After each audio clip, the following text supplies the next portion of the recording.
I'm Vijay Gogoi. I'm a partner with KPMG in India, and I'll be teaching business partnering in the Certificate in Financial Planning and Analysis course. I'm an engineer from NIT Rourkela, and I did my MBA from MDI Gurgaon.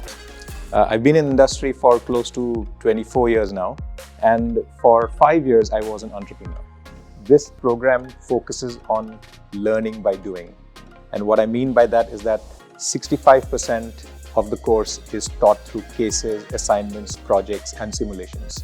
For example, you will be going through a boardroom simulations where you will have to present a project to a panel of KPMG leaders and experts in a boardroom-like simulation, which will be exactly like the way you will present in a boardroom in real life. By the end of this program, you will know how to become a trusted advisor very quickly to your stakeholders. See you in class.